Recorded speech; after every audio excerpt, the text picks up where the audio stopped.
meet the clients where they are, and we're going to hear a story later of the impact that our programs have.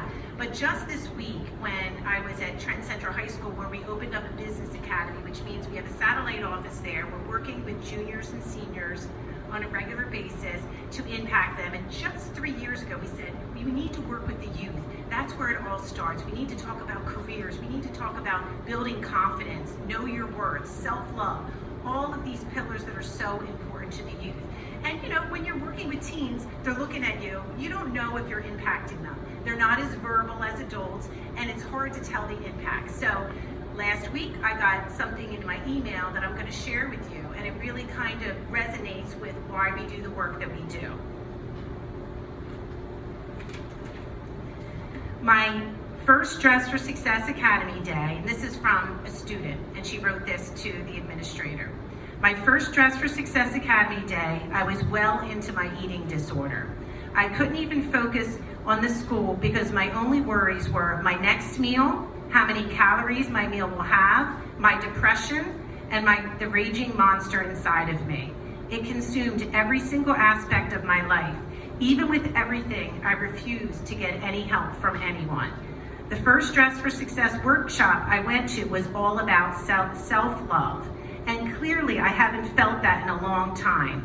An empty feeling of anxiety started forming in the pit of my stomach. It was a topic I always avoided, a topic that I felt I did not deserve. The facilitator running the workshop gave us a coloring book. It was self-love coloring book for teens. I didn't pay much attention to it. I was starting to lose my focus.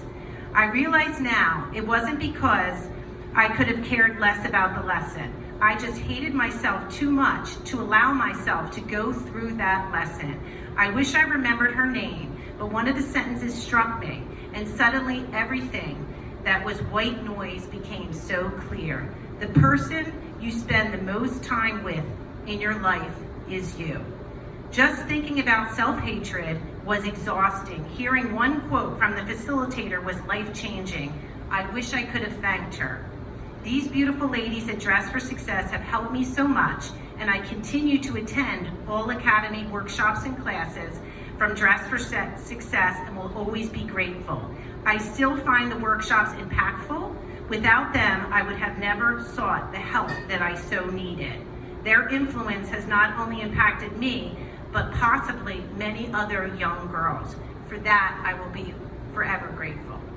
So those type of emails just keep us doing what we're doing. And as we teach and we look at the students and sometimes they're glazed over, we're meeting the women where they are, and that she continued to go to the workshops. And those workshops at the Academy at Trenton Central High School, they're volunteer. They don't say you have to go to this workshop. They announce it in the morning, you skip your lunch and you come to the program. Some people are like, what is going on there? What are these ladies doing?